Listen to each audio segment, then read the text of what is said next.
Bienvenue, je m'appelle Faisal Afidi, fondateur et CEO de Learning Coach, société spécialisée dans les solutions pour apprendre et enseigner intelligemment. Dans cette vidéo, nous allons parler du rapport de l'intelligence artificielle avec les élèves, en quoi elle peut leur être utile.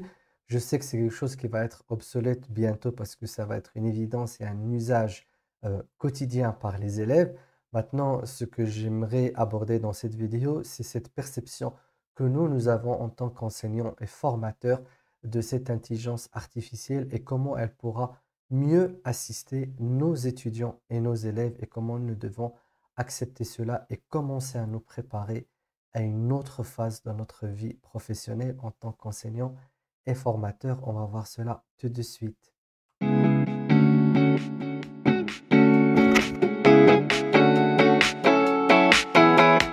En préparant cette vidéo, j'allais faire des démonstrations, encore une fois, sur l'IA et comment elle peut aider les élèves. Je l'avais fait à la sortie de ChatGPT 3 et quelques semaines plus tard, il y a eu ChatGPT 4. Et puis, il y a l'intelligence artificielle de Google et puis il y a l'intelligence artificielle qui est intégrée aux outils, qui a intégré les outils donc Microsoft. Tout d'abord, leur moteur de recherche. Donc, je sais que si je fais quoi que ce soit comme démonstration pour cette vidéo, dans quelques semaines, ça risque d'être obsolète. Mais aujourd'hui, j'aimerais plutôt participer à un débat et donc à une discussion sur le rapport de l'intelligence artificielle aux élèves, mais surtout du coup, étant donné que nous avons un rapport avec les élèves et les étudiants, quel devrait être aussi notre rapport à cette intelligence artificielle. Donc aujourd'hui, c'est une évidence. On va passer en revue ce que l'intelligence artificielle peut faire. Donc on parle des robots ChatGPT. Donc l'IA peut assister à l'acquisition de la langue. C'est devenu aujourd'hui une donne. On peut parler à l'IA en différentes langues. Elle peut adapter le niveau de discussion. On peut lui demander d'utiliser certains mots et de ne pas dépasser un certain nombre de vocabulaire. On pourra l'aider à nous aider à discuter en utilisant des termes bien précis et insister là-dessus. On peut donc avoir de la conversation autant qu'on veut. On n'est plus obligé de chercher des clubs de chat. On n'est plus obligé d'aller parler à des humains qui vont peut-être ne pas respecter notre rythme, notre capacité. Donc, c'est vraiment une partie où l'intelligence artificielle va certainement exceller. L'intelligence artificielle aujourd'hui en tant que chatbot peut donc ensuite traduire ce qui a été dit, revenir sur notre niveau, faire des quiz. Donc, il y a encore tas de choses qu'on peut faire avec l'IA. Donc, je ne parle pas que de ChatGPT, mais des applications aujourd'hui qui vont faire appel à l'IA pour pouvoir donc connaître notre niveau. Et je pense que ça sera très facile pour l'intelligence artificielle de ne faire des petits quiz ou de détecter notre niveau à travers une discussion générale. Et puis petit à petit, donc adapter cette discussion, ce niveau d'échange jusqu'à ce qu'elle puisse donc vraiment être dans le vocabulaire qui nous sera adapté. Puis demander selon le temps, selon le niveau. Donc on peut avoir des IA vraiment très très forte dans l'apprentissage du langage. Et du coup, ça pourra vraiment être quelque chose qu'on va commencer à utiliser pour apprendre des langues. Je ne l'ai pas encore testé personnellement, mais je compte le faire très très bientôt et du coup voir en quoi cette nouvelle technologie peut accélérer l'apprentissage du langue. Je ne dis pas qu'elle va remplacer les enseignants de langue. Je ne dis pas qu'elle pourra aller à des niveaux peut-être très élevés, mais certainement elle va assister à plusieurs égards. Tout dépendra de notre créativité et comment on va pouvoir l'utiliser. Le deuxième point sur lequel l'IA peut aider, c'est que je l'ai déjà mentionné dans des vidéos précédentes, c'est que l'IA, elle peut vraiment aujourd'hui donc expliquer, réexpliquer. Je l'ai testé moi-même, je l'ai testé en la proposant à des étudiants qui font donc des études sur des thématiques complexes, qui n'ont pas le temps d'aller chercher les définitions, le vocabulaire. Donc, elle peut expliquer, réexpliquer le fameux prompt. Donc, considère-moi un enfant de 5 ans et puis elle réexplique, peut donner des exemples. Et surtout ici, la force, c'est qu'elle ne s'épuise pas, on n'a pas d'irritation. euh, en ayant travaillé avec beaucoup de jeunes, surtout ces dernières années, eh bien, je remarque cette timidité qu'ils ont et cette idée de se dire, je trouverai l'info ailleurs, ce qui fait qu'ils posent très rarement des questions aux enseignants. et enfin, je trouvais ça dommage, mais aujourd'hui, on ne pourra pallier à cette problématique en faisant usage de l'IA et nous, en tant que formateurs, ça va libérer les formateurs et les enseignants de la partie explication pour peut-être donc se consacrer à d'autres aspects de notre dans notre, enfin j'allais dire formation, mais de notre métier, de notre mission de formateur et d'enseignant. Aujourd'hui, l'IA, sans discussion, elle fait des démonstrations, c'est-à-dire, j'avais vu ça avec des personnes, des profs, donc elle peut démontrer donc, la solution d'un exercice, carrément démontrer un théorème. Elle peut donc réexpliquer, enfin ça rejoint un peu l'explication, mais carrément une démonstration où elle peut nous dire exactement comment nous pouvons donc travailler pour pouvoir donc comprendre une explication bien précise. Ensuite, ce que l'IA peut faire aujourd'hui, c'est qu'elle peut assister aux devoirs. Donc ça aussi, c'est quelque chose qui est évident. Elle peut aider non seulement à résoudre les devoirs, mais de les expliquer, de pouvoir assister. Je dis ChatGPT en ce moment, c'est quelque chose qu'on utilise avec des prompts. On va devoir lui donner des commandes bien précises, mais il faut savoir que ChatGPT 5 se prépare, d'autres sociétés donc travaillent sur des intelligences artificielles. On aura certainement des intelligences artificielles spécialisées, donc qui vont avoir des compétences hautement spécifiques dans des secteurs bien précis, et l'enseignement sera certainement l'un des premiers secteurs qui sera touché par l'intelligence artificielle, à part bien sûr les secteurs industriels ou à caractère très stratégique qui sont certainement en train déjà d'utiliser l'IA. Et puis l'intelligence artificielle, il faut savoir qu'elle peut examiner, valider le transfert des compétences à travers aussi des tests intelligents, des tests qui s'adaptent au niveau. Donc elle peut vraiment, avec beaucoup de clarté, avec très peu de subjectivité, nous dire vraiment quel est notre niveau aujourd'hui. Enfin, il y a le bac qui vient de passer, on vient d'avoir des résultats. Beaucoup d'élèves se plaignent, se disent que voilà, j'ai été mal corrigé. Il y a une crise de confiance aujourd'hui dans le système éducatif, alors que en fait, on manque juste d'outils et certainement l'IA sera cet outil impartial qui pourra en tout cas avoir des paramétrages très précis pour évaluer le transfert de certaines connaissances et pourquoi pas également le transfert de certaines compétences et d'évaluer vraiment les personnes de manière, enfin les élèves et les étudiants de manière très scientifique, chose qui ne se fait pas encore assez bien. Et du coup, dès la sortie de ChatGPT, bah, tout le monde s'est plaint du fait que voilà, c'est quelque chose qui va pousser les élèves à la triche.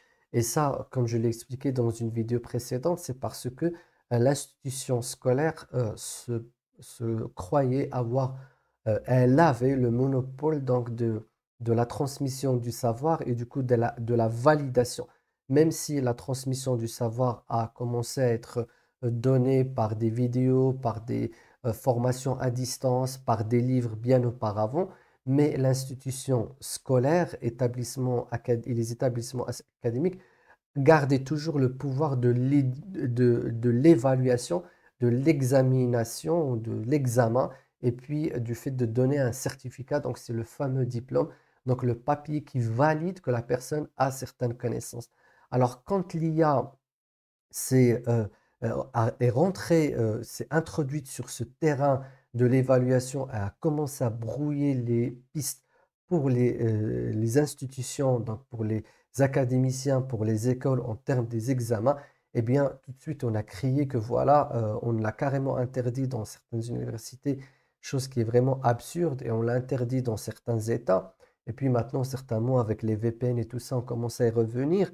Et du coup, c'est pas du tout le rapport qu'on doit avoir. On comprend que les institutions, c'est lent, ça met du temps. Bien sûr, il y a d'autres institutions qui sont beaucoup plus ouvertes au digital, qui se sont dit, voilà, ok, donc on ne peut plus examiner comme on pouvait le faire avant. Maintenant, comment on peut utiliser l'IA pour pouvoir aider davantage les étudiants, mais c'est pas encore assez. Mais l'idée, c'est que maintenant, c'est de voir comment on peut nous-mêmes, et donc s'accaparer les premiers, nous-mêmes, je parle d'enseignants et de formateurs, cet outil-là, se l'approprier, et du coup, dans les semaines et dans les mois à venir, de se dire, ok, comment je me fais assister de cet outil? Parce que disons les choses de manière très claire, on est les premiers à utiliser ces outils pour nous créer des résumés de leçons, pour corriger pour nous aussi des copies, pour pouvoir corriger pour nous des textes, pour nous créer des quiz. C'est aujourd'hui beaucoup de mes leçons, je me fais assister par l'IA, elle me crée facilement des quiz de compréhension. Je vérifie, je trouve que c'est assez pertinent. Bon, il y a toujours une supervision à faire, une correction à apporter et une perfection qu'il faut apporter au prompt. Mais voilà, ça nous assiste. Je ne vois pas pourquoi on refuserait cette assistance aux élèves, aux étudiants. Maintenant, il est clair et évident qu'on ne peut plus examiner et s'accaparer cette autorité de délivrer la validation des compétences par nos propres examens. Il va falloir qu'on puisse accepter que l'IA fera partie de notre quotidien et fera partie surtout du quotidien des élèves et des étudiants. Donc, comment considérer l'IA comme un outil de travail? Alors pour pouvoir le faire, je pense que l'idéal, ça va être de considérer que l'IA est tout simplement un autre intermédiaire qui vient de s'incruster parmi les intermédiaires d'apprentissage. Il faut savoir que les intermédiaires d'apprentissage, le premier intermédiaire était le tableau. Donc le fameux tableau avec la craie était le premier support de travail donc des enseignants depuis la nuit des temps. Donc, on a commencé à écrire et à tracer. Et puis, le deuxième intermédiaire, c'était le papier. Peut-être le papier avant. Bon, en tout cas, on a commencé les premiers dessins sur les murs. Et puis, on a commencé à voir le papier. Donc, c'est devenu le deuxième intermédiaire dans lequel donc, les formateurs et les enseignants, donc les enseignants, les grands savants, les enseignants, donc rédigeaient ce qu'ils avaient à dire et donc ça a été transmis. Et puis, on a eu le livre comme un intermédiaire donc, de travail pour les formateurs et tous les enseignants sur cette planète. Et puis, le livre est toujours resté. Donc, jusqu'à aujourd'hui, on parle donc du livre scolaire. Et malheureusement, l'école s'est arrêtée là. Et c'est ça le problème, c'est que l'école s'est arrêtée là. Elle n'a plus fait d'autres usages, enfin, n'a pas fait d'usage de d'autres intermédiaires. Alors, on a eu l'audio, donc l'enregistrement audio. Et malgré que l'enregistrement audio a existé, l'école n'en a jamais fait l'expérience ou l'usage.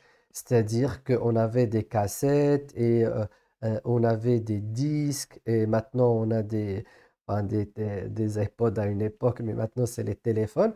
Mais ce que je veux dire, c'est que on n'est jamais sorti d'une classe avec un audio du prof en se disant, voilà, le prof nous a enregistré une leçon, on va aller l'écouter et ensuite venir demain et d'expliquer ce que nous avons appris. Ça a rarement été fait, en tout cas à ma connaissance. Ça n'a rarement été fait parce que l'école s'est figée sur le livre scolaire. Bien, on va aller faire des formations à distance. Moi, j'ai fait des formations à distance où j'ai acheté beaucoup de cassettes, des VHS, cassettes donc vidéo, si vous vous rappelez encore de cet outil qui est devenu maintenant préhistorique, de la cassette donc magnétique qu'on mettait dans une chaîne EFI ou donc dans une sorte de radio. Donc, on avait ce matériel-là que l'école n'a jamais utilisé. Donc, l'école où j'étais et l'école au niveau mondial utilisaient toujours le cahier et le livre. Et puis, nous avons l'arrivée donc de l'enregistrement vidéo. Donc, pareil, où on avait des personnes qui pouvaient se filmer, expliquer. Donc, à l'époque, donc, encore une fois, nous avions les cassettes, mais après, nous avions eu des CD, après des DVD. Et puis, nous avons eu YouTube qui est venu plus tard, mais encore une fois, l'école est restée déconnectée de cet univers-là. Donc, c'est ce que j'ai écrit ici en rouge. Donc, tout cet univers-là, l'école ne l'a pas utilisé. Donc, les audios, les vidéos n'ont pas été utilisés. Et du coup, bah, ça fait des fuites et on voit des élèves. Bon, les audios, c'est vrai que c'était pas très disponible, mais la vidéo à la télé, c'était pas trop disponible. Mais avec le Covid, ben, la vidéo s'est imposée, mais encore une fois de manière très timide. Mais ce qui s'est imposé avant le Covid, c'est YouTube. Donc YouTube a tout de suite donné la possibilité aux élèves d'avoir donc d'autres enseignants, d'autres façons d'expliquer. Mais bon, ça restait YouTube, ça restait des initiatives personnelles. Il y avait des sociétés aussi qui ont créé des supports de cours. mais on va jamais avoir dans son cahier de texte comme devoir d'aller regarder telle vidéo, d'aller visionner tel film ou tel documentaire et ensuite venir à l'école. Encore une fois, parce que l'école ne s'est pas dérobée de ces deux outils-là qui sont en fait le tableau et le livre. D'ailleurs, quand on a voulu améliorer les intermédiaires scolaires, on a créé ce qu'on appelle le tableau interactif, qui un, un flop inimaginable parce que bon, ça a remplacé le tableau, ça a donné un tableau, on peut avoir des images, du texte et du son, mais ça n'a pas impacté la pédagogie. Et puis, on a toujours un élève qui est encore plus passif. Et c'est ça le problème de ce support, c'est qu'ils rendent l'élève très, très passif, l'apprenant, l'étudiant très passif. Donc, revenons encore une fois à ces intermédiaires d'apprentissage. Ben, maintenant, nous avons un troisième intermédiaire. Je ne vais pas l'appeler l'IA, mais vais l'appeler les chatbots. Donc, les chatbots vont devenir, bien évidemment, avant ces trois, il y avait, on va dire ça, c'est quatre. Mais avant les trois, j'ai omis un autre intermédiaire, c'est les apps. Donc, il y a eu des applications qui sont sorties pour aider les élèves et les étudiants à apprendre efficacement, donc faire des cartes de mémorisation, donc d'accéder à certains cours, de faire des exercices, des quiz, d'apprendre certaines langues. C'est aussi des apps qui ont utilisé plus ou moins des algorithmes, donc c'est un peu l'ancêtre de l'intelligence artificielle bientôt. Mais pareil, on n'allait jamais dans une école, on nous disait, voilà, téléchargez cette application, on recommande cette application, ou cette application est adoptée par l'établissement et qui vous permettra d'accéder aux cours, de faire des examens, des quiz et que le prof va juste piloter l'application. Parce qu'encore une fois, ça va aller secouer donc l'autorité de l'école en termes de, de, de don du savoir. Donc c'est elle qui donne le savoir, donc c'est elle qui prodigue les connaissances et les compétences. Et on a ok accepté le livre comme intermédiaire et c'est tout. D'ailleurs, je vais vous donner aussi un élément qui est assez incroyable, c'est que j'ai découvert récemment, encore une fois, dans le coaching scolaire, en travaillant avec les élèves, beaucoup d'enseignants, bon, ça c'est une découverte personnelle, hein, je ne peux pas dire que si c'est vrai ou pas, mais à ma surprise, beaucoup d'enseignants ne font pas appel aux livres scolaires, à tel point que j'ai rencontré énormément d'élèves qui carrément n'achètent pas le livre scolaire, parce qu'ils me disent, ça ne sert à rien, l'enseignant ne l'évoque jamais, ne le prend jamais, il nous fait des résumés de leçons. Et aujourd'hui, il y a une pratique qui est carrément assez incroyable, en tout cas au Maroc, certainement peut-être dans d'autres pays, c'est qu'on photocopie des résumés, donc l'enseignant donne des photocopies et on les colle dans le cahier et puis ça sert comme support de cours. C'est-à-dire, même certains mouvements des écoles font qu'ils s'éloignent du livre. Encore une fois, et c'est normal, c'est une réaction assez normale parce que si on forme l'élève, et c'est ce que je fais des fois dans le coaching scolaire, c'est que j'apprends à l'élève comment utiliser le livre scolaire, qui est souvent très pertinent. Eh bien, quand on utilise le livre scolaire et on apprend très vite et on comprend plus vite, bah, plus ou moins on se déconnecte avec ce qui se passe en classe. Et cette autonomie-là, euh, que ces supports vont donner, parce que tous ces supports, en fait, impliquent une grande autonomie. Donc, tout cela va impliquer une grande autonomie. Je reviendrai sur maintenant les chatbots. Bah, maintenant, le quatrième intermédiaire, et je ne pense pas que celui-là, il va se faire attendre, ou en tout cas, il va permettre de passer inaperçu, parce que les audios, disons-le, sont passés complètement inaperçus. Donc, les vidéos et les autres supports sont passés inaperçus. Les apps, il y en a, c'est vrai, qui ont été téléchargés par millions, mais encore une fois, ça n'a pas autant troublé l'enseignement parce que ça restait quand même des supports passifs, donc qui nécessitaient un usage très actif et l'école enseignait la passivité. Donc, la passivité avec, en plus des supports qui nécessitaient beaucoup enfin, de proactivité, bah, ne passait pas. Bah, maintenant, nous avons le chatbot, donc l'IA. Avec l'IA, je ne pense pas que ça va passer inaperçu parce que c'est un outil qui lui-même est actif et du coup, bah, ça va aller dans le sens de l'école où elle va réconforter toujours les apprenants dans leur passivité. Donc, ils n'auront pas à faire grand effort. ils auront une machine qui va les assister, leur apprendre des choses et continuer à leur donner du savoir, mais de manière très, très différente de celle des profs. Maintenant, si on ne veut pas tomber dans une guerre et une fracture trop importante entre les élèves et les apprenants de manière générale, les étudiants et les systèmes scolaires, on doit se réapproprier cet outil, mais sans forcément le faire rentrer dans le même paradigme d'avant. Ça veut dire, oui, l'utiliser comme intermédiaire, il n'y a aucun souci. Donc, utiliser l'IA comme intermédiaire, mais en aidant les apprenants à devenir actifs.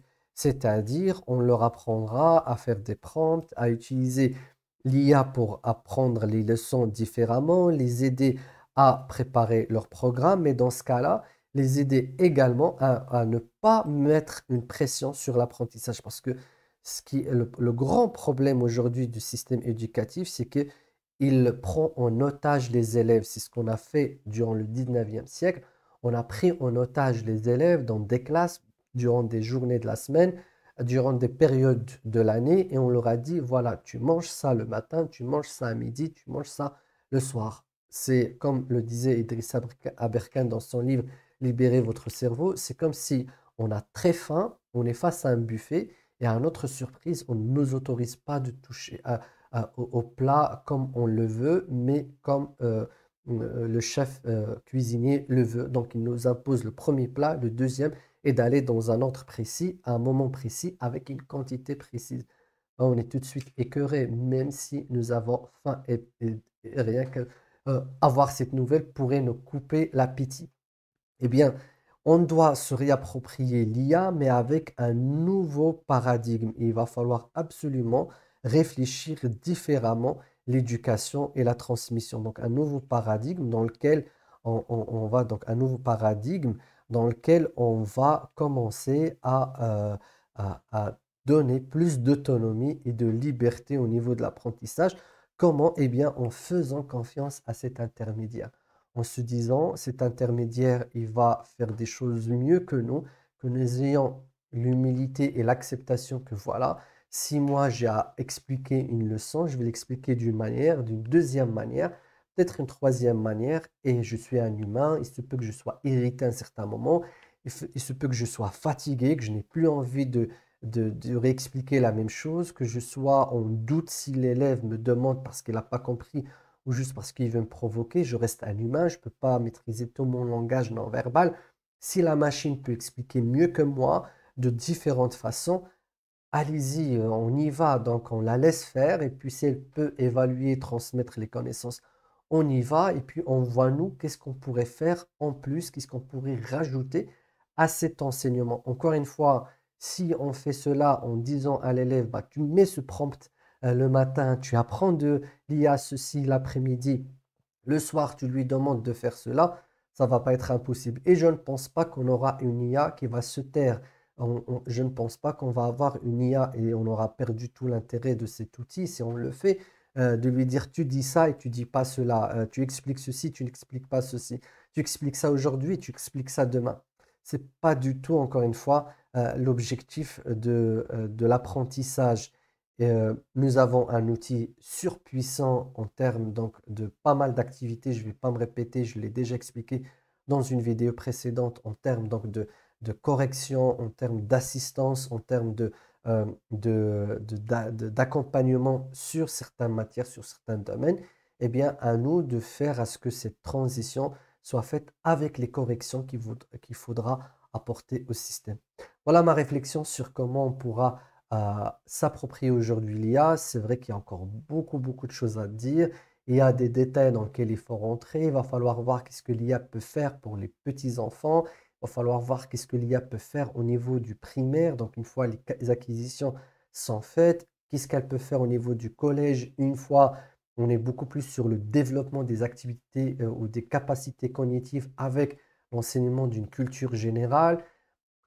Tout ça doit être rediscuté et sachant que si on prive une IA aujourd'hui de dire des choses, une app de dire des choses ou un site de dire des choses, les élèves auront accès à d'autres IA, à d'autres plateformes et on est sur l'Internet, on n'est plus dans un secteur dans lequel on peut contrôler déjà, on ne pouvait pas contrôler la connaissance et on ne peut plus contrôler aujourd'hui la transmission de cette connaissance ou le mode de transmission de cette connaissance.